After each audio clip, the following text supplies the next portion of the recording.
하나님 말씀은 로마서 7장 1절부터 6절의 말씀입니다. 형제들아, 내가 법하는 자들에게 말하노니 너희는 율법이 사람의 살 동안만 그를 주관하는 줄 알지 못하느냐. 남편 있는 여인이 그 남편 생전에는 법으로 그에게 매인받으나 만일 그 남편이 죽으면 남편의 법에서 벗어났느니라. 그러므로 만일 그 남편 생전에 다른 남자에게 가면 음부라. 이르되 남편이 죽으면 그 법에서 자유케 되나니 다른 남자에게 갈지라도 음부가 되지 아니하느니라.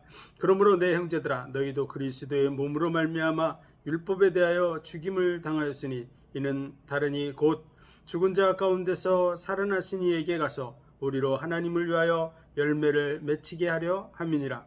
우리가 육신에 있을 때에는 율법으로 말미암는 죄의 정욕이 우리 지체 중에 역사하여 우리로 사망을 위하여 열매를 맺게 하였더니 이제는 우리가 얽매였던 것에 대하여 죽었으므로 율법에서 벗어났으니 이러므로 우리가 영의 새로운 것으로 섬길 것이요 의문의 묵은 것으로 아니할지니라. 아멘. 기도하겠습니다. 하나님, 은혜와 사랑과 복 주신 감사합니다. 우리를 위해서 친히 이 땅에 오셔서 십자가의 죽으심으로 우리의 모든 죄와 허물을 담당해 주시고 그 영원한 구원의 은혜 속에서 하나님의 자녀의 응답과 축복을 누려가게 하신 감사합니다. 이 복음이 땅끝까지 증거되어 많은 영혼들이 이 구원의 은혜 속에 함께 세워져 가게 하여 주옵소서. 모든 영광을 주님 받으시기 원하며 예수 그리스도 이름으로 감사하며 기도하옵나이다. 아멘. 자, 로마서의 전체적인 내용 속에 서론은 모든 사람은 죄인이라고 하는 부분이 1장 18절부터 3장 18절의 내용입니다. 그리고 모든 사람이 죄를 지었으므로 하나님의 영광에 이르지 못하더니 그리스도 예수 안에 있는 속량으로 말미암아 값없이 의롭다 하심을 얻은 자 되었느니라. 그것이 곧 율법의 하나님의 의입니다. 하나님의 의. 율법 외에 주어진 하나님의 의. 율법으로는 우리가 온전해질 수가 없어요. 그래서 율법 외에 하나님의 의가 주어졌는데 그 의는 율법과 선지자들을 증거를 받은 것이라 이렇게 말하고 있는데요. 구약의 말씀을 통해서 계속해서 전해지는 게 뭐냐 그러면 속죄 제사예요. 속죄 제사. 죄 없는 그런 양이나 소나 염소를 대신해서 죽게 함으로 인해서 죄인의 그 죄를 사해주는 대속의 그 제사. 그래서 이 일을 이룰 것을 계속해서 말씀하시는데 그것이 예수 그리스도로 말미암아 이루어진 줄로 믿습니다. 하나님의 은혜로 말미암아 죽을 우리를 구원하실 그런 약속이 성취되는 것이죠. 그것은 에덴 동산에서 아담과 하와가 범죄했을 때, 사탄에 의해서 범죄했을 때 하나님이 주신 말씀이에요. 그래서 여자의 후손이 와서 뱀의 머리를 상할 것이다. 보라, 처녀가 잉태하여 아들을 낳을 것이요 그 이름을 임마누엘이라 하리라. 이것이 너희에게 징조가 되리라. 그래서 처녀 몸으로 오신 예수 그리스도, 가죽옷을 지어 입혀주심처럼 우리의 죄와 허물을 담당해 주시기 위해서 희생 제물이 되시는, 그래서 이것이 하나님의 은혜로 말미암아 주어졌기 때문에 우리가 자랑할 것이 그 은혜인 줄로 믿습니다. 우리 행위를 자랑하면 안 되죠. 우리의 뭔가를 자랑해서는 안 됩니다. 우리가 자랑할 것은 하나님의 은혜를 자랑해야 돼요. 그 십자가를 자랑해야 돼요. 그 의를 드러내야 될 줄로 믿습니다. 그래서 우리가 은혜로 받았기 때문에 믿음으로 말미암아 그 은혜로 말미암아 의롭다함을 받았으므로 그 안에서 즐거워하자. 그게 5장의 내용이죠. 6장에서는 예수님의 죽으심과 합하여서 우리가 장사 지낸 바 되었다. 말씀했어요. 아담 한 사람으로 말미암아 모든 사람이 죽었다면 예수 그리스도로 말미암아 모든 사람이 살아나는 것은 당연한 거예요. 그것이 넘친다고 표현하고 있어요. 그것은 능히 모든 사람을 구원하고 또 남을 만큼 넘치는 그런 은혜가 우리에게 주어져 있습니다. 그렇다고 우리가 죄를 지으면서 은혜를 넘치게 하려고 죄를 더 지어서 되겠냐, 이런 말씀이 6장의 내용 속에 기록되어 있습니다. 그래서 우리가 하나님의 은혜로 말미암아 법에서 자유자가 되었습니다. 자유자. 그렇다 그래서 그 자유를 이용해서 육체의 기회로 삼지 말고 하나님의 영광을 위해서, 거룩함을 위해서, 의의 열매를 위해서 살아가라고 하는 말씀을 하고 있죠. 7장에서 오늘 본문의 내용은 다시 한번 그 부분에 대해서 확인시켜주는 내용이에요. 왜 이걸 이렇게 반복적으로 확인을 시켜주고 있을까요? 6장의 내용에서도 얘기하고 있고 3장서부터 3장, 4장, 5장, 6장, 지금 7장에 이르기까지 3장서부터 자랑할 데가 어디냐 이렇게 얘기해서 행위로냐? 하나님의 은혜론이라 이렇게 하고 4장에서는 만약 우리가 무언가를 해서 받는다면 그것은 은혜가 아니고 싹시다.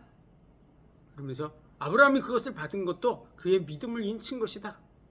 그렇게 얘기해서 그 부분을 설명해 주죠. 그러면서 다윗이 말한 바 그 불법의 사함을 받고 죄의 가려움을 받고 주께서 그 죄를 인정치 아니할 자는 복이 있다. 이런 말씀들. 또 5장에서 아담 한 사람으로 말미암아 죽었다면 예수 그리스도로 말미암아 살아나는 건 당연한 것이다. 6장에서 우리가 예수님과 함께 죽었다. 그렇다고 아무렇게나 살지 말아라. 이런 죄의 싹은 사망이라면 하나님의 은사는 그리스도 예수 안에서 영생이다. 이렇게 지금 계속 반복하는 듯한 모습을 보여주고 있죠. 왜 그럴까요? 많은 사람이 이 부분에 대해서 어려워하는 거야. 또 이 부분에 대해서 미혹도 굉장히 많은 거죠. 혼란스러운 부분이 많다 보니까 반복해서 계속해서 몇 번이나 확인을 시켜주는 거예요. 몇 번이나. 오늘은 이해하기 쉽게 하는 그런 부분 속에서 또 설명하고 있습니다. 그래서 1절에는 형제들아 내가 법하는 자들에게 말하노니 너희는 율법이 사람 살 동안만 그를 주관하는 줄 알지 못하느냐. 당연한 얘기겠죠. 예? 법이 적용되는데 사람이 죽은 다음에야 무슨 법이 적용이 되겠습니까? 살아있는 그 동안에 법이 적용이 되겠죠.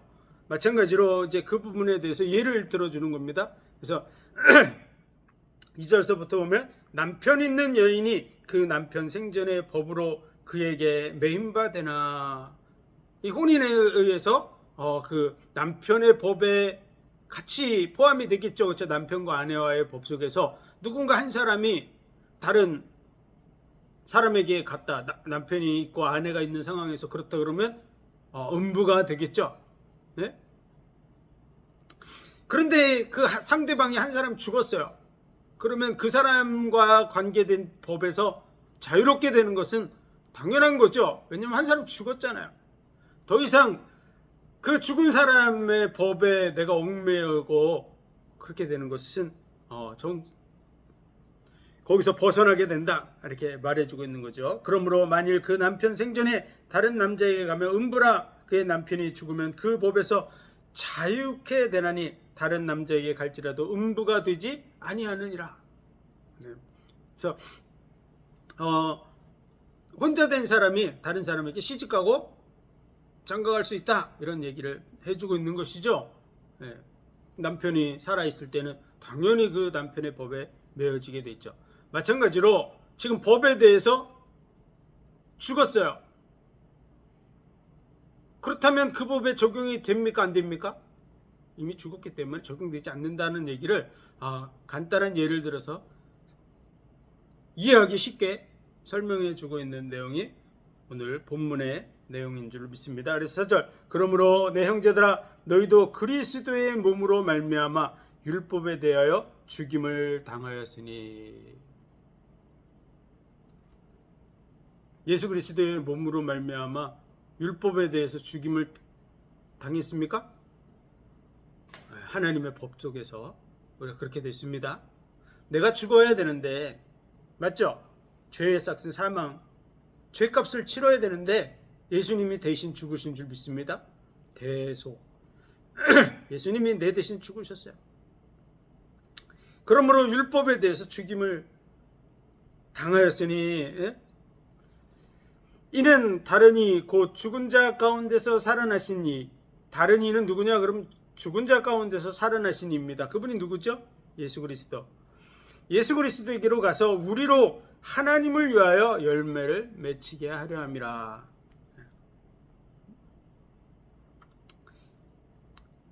하나님과의 관계를 회복하고 그 안에서의 삶을 살아가는 그런 의미를 말하고 있는 겁니다. 예수님 왜 십자가에 못 박혀 죽으셨죠? 우리와 하나님과의 관계가 단절됐습니다. 그렇죠? 그 관계를 회복하는 거야. 우리가 예수님께서 말씀하신 것처럼 탕자에 대한 말씀을 하셨죠? 탕자가 집을 떠나서 나갔는데 그 탕자가 돌아올 때 모든 것을 다 회복시켜 주시는 거죠. 하나님께로 돌이켜야 될 줄로 믿습니다.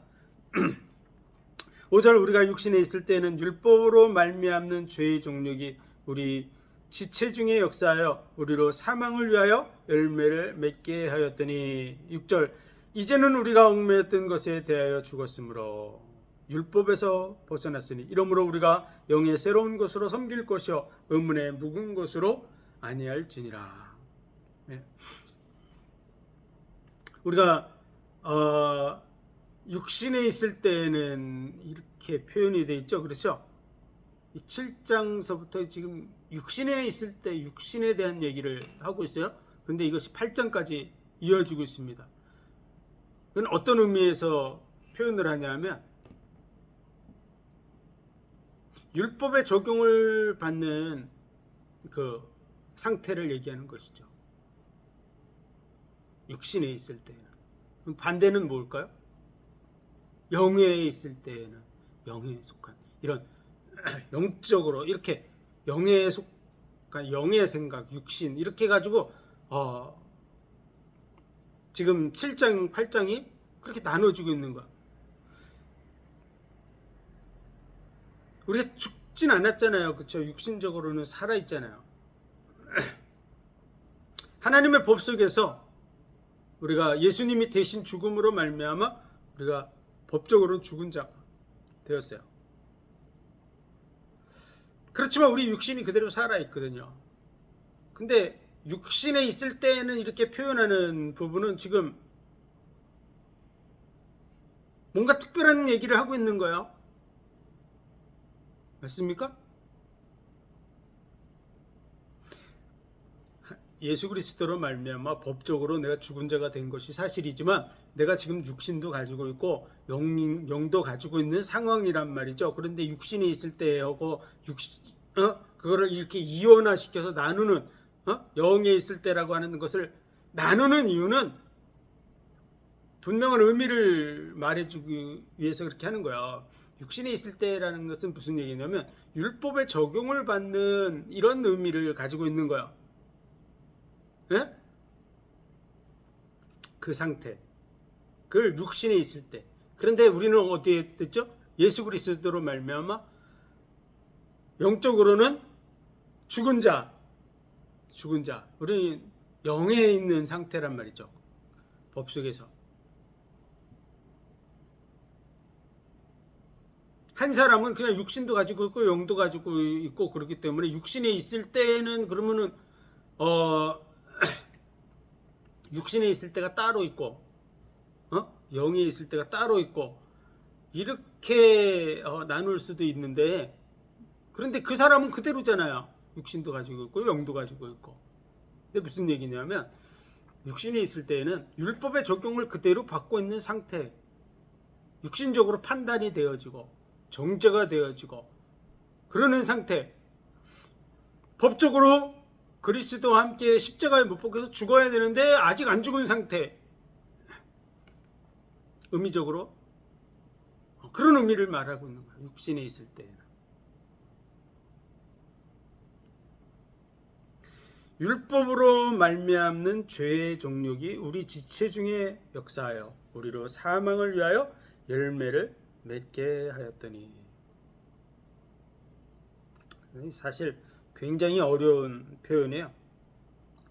육신에 있을 때는 율법으로 말미암는, 이렇게 되니까 이게 굉장히 어렵죠. 죄의 정욕이 우리 주체 중에 역사하여서, 예? 죄의 정욕이 우리 지체 중에 역사하고 있죠. 역사하여서 율법의 적용을 받아서 사망의 열매를 맺는다고 하는 내용을 말씀해 주고 있는 겁니다.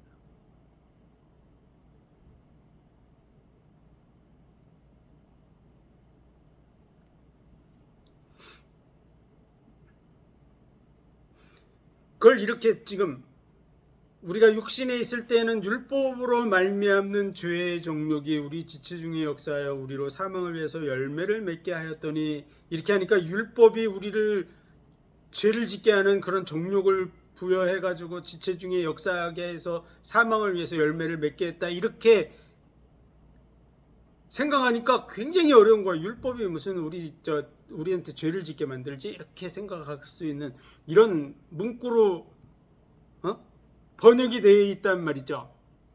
그런데 율법은 우리에게 악하도록 만듭니까? 아니잖아요. 율법도 선하고 계명도 선하고 의로워요. 그 뒤에 다 그렇게 나오죠. 7장에서. 네, 그 율법 자체가 악한 것은 아니에요. 문제는 뭐죠? 우리 육신이 연약해서 죄의 정욕으로 말미암아 죄를 짓게 되는데 뭐의 영향을 받습니까? 율법의 영향을 받아요. 그렇죠? 그래서 율법의 적용을 받아서 결과가 율법으로 말미암아서 사망의 결과를 갖는다, 그 말이에요.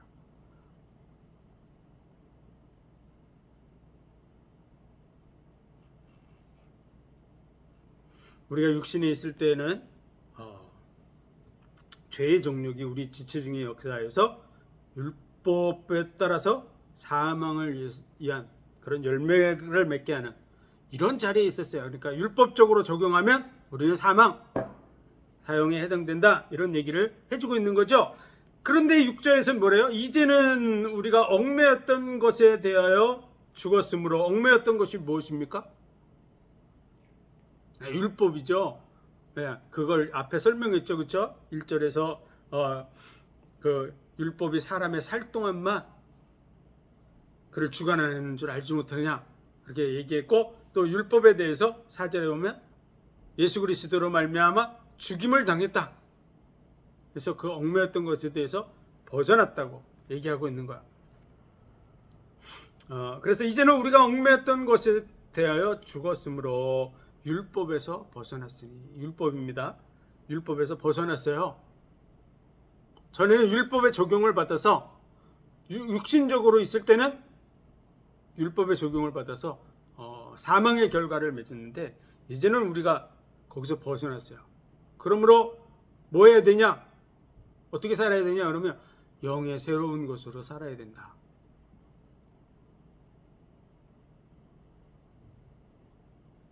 영의 새로운 것은 무엇일까요? 예수 그리스도로 말미암아 주어진 그 복음 안에서의 삶입니다. 복음 안에서의 삶. 네? 그래서 의문에 묵은 것으로 아니할지니라. 이 의문은 뭡니까? 의의 문서, 율법하고 같은 의미를 담고 있는 것이죠. 네. 율법의 그 기준을 따라서 우리가 사는 게 아니에요. 의의 문서인 그 의문을 따라서 우리가 사는 것이 아니고 영의 새로운 것으로 살아야 된다. 자, 오늘 말씀을 정리해 보겠습니다. 첫째로, 남편이 죽으면 그 남편의 법에서 자유가 되고, 그리고 다른 남자에게 갈지라도 음부가 되지 않아요. 그렇죠? 그 자유케 된다, 그 말이에요. 그 법이 더 이상 그를 주관하지 못해요, 남편의 법이. 그렇죠? 마찬가지로 예수 그리스도로 말미암아 우리가 율법에 대해서 죽은 자가 되었어요. 그렇다면 율법이 더 이상 우리를 주관할 수 없어요. 그런데 전에 우리가 육신에 있을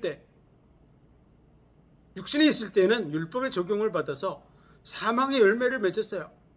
그런데 이제는 그 얽매였던 것에서 벗어났어요. 그러므로 더 이상 율법의 적용을 받지 않아요. 그렇다고 해서 아무렇게나 살아라는 게 아니라 영의 새로운 그런 삶을 살아가라고 하는 거야.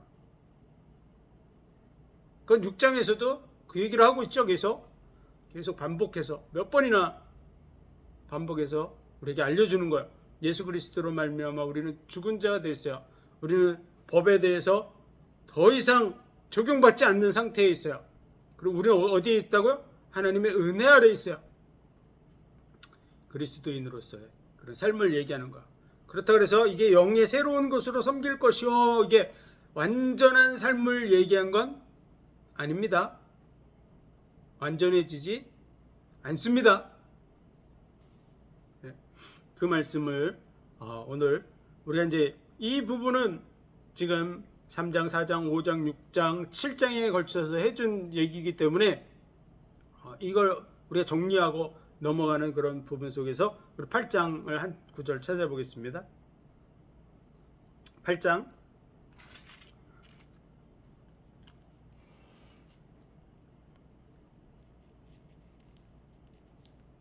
23절입니다. 같이 읽습니다. 시작. 이뿐 아니라 또한 우리 곧 성령의 처음 익은 열매를 받은 우리까지도 속으로 탄식하여 양자 될 것 곧 우리 몸의 구속을 기다리느니라. 우리 몸이 구속될 때까지 우리는 연약함 문제 속에 있습니다. 그런 말씀을 하고 있는 거야. 이뿐 아니라 우리 곧 성령의 처음 익은 열매, 성령의 처음 익은 열매는 바로 사도들과, 그러니까 120명의 마가다락방, 그 사람들, 그리고 바울이 예수 그리스도로 말미암아 구원받은 사도의 반열에 들은 사람들, 이런 사람들을 얘기하는 거야. 네? 처음 익은 열매를 받은 우리까지도 속으로 탄식하여, 이렇게 얘기하죠. 네? 이게 무슨 뜻이에요? 왜 탄식할까요? 잘 안 되기 때문에. 잘 되면 탄식합니까? 뭐 사업이 잘 돼요. 뭐 운동하는 것도 잘 돼요. 뭐 목표를 세워놓고 뭔가 이렇게 도전하는데 잘 돼요. 그럼 탄식합니까? 안 하잖아요. 어떤 때 탄식합니까? 열심히 노력하는데 잘 안 돼요. 그러면 탄식하죠.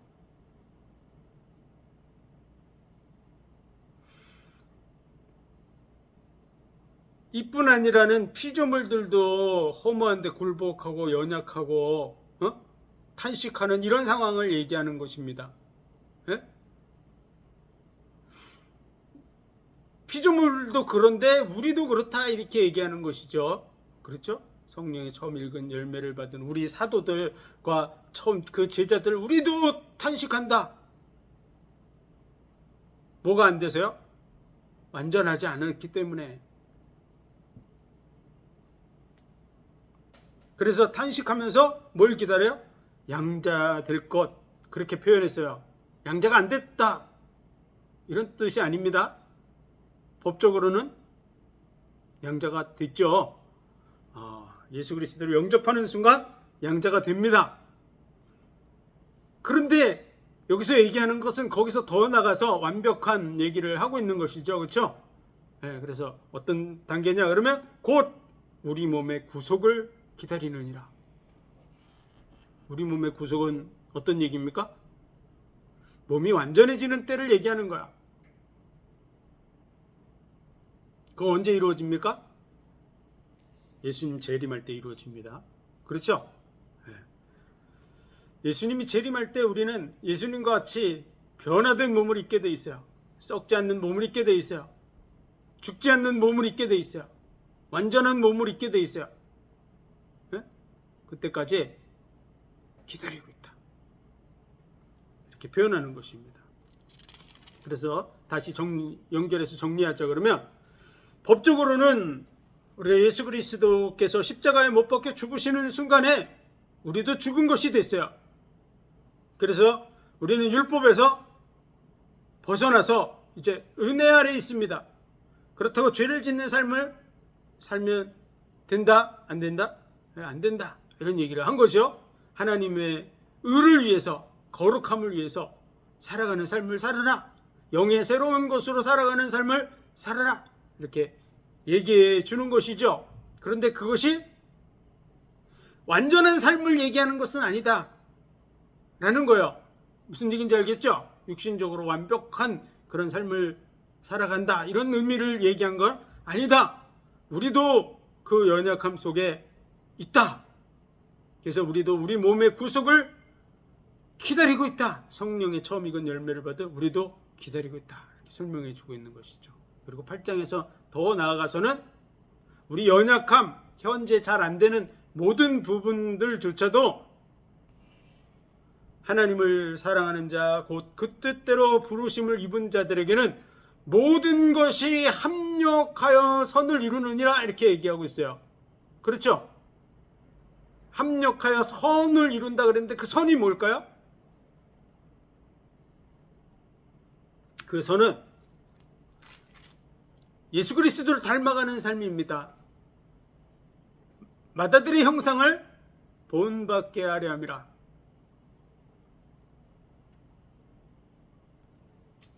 예, 육신적인 어떤 모습을 닮아가는 거 아니에요?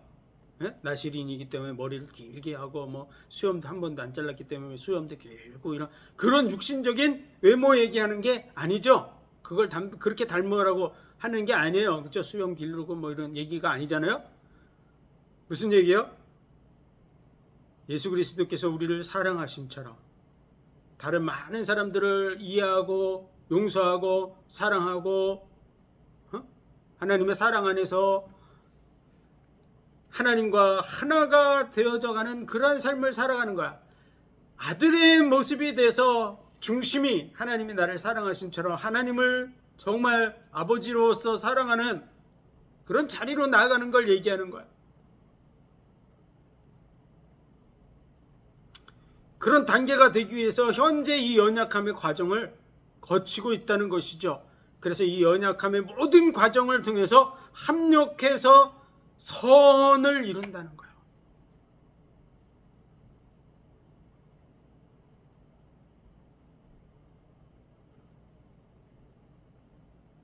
8장까지 연결해서 기본적인 내용을 우리가 이해했습니다. 물론 7장, 이제 8장 더 깊은 내용을 우리가 살펴봐야 되는데요. 네. 오늘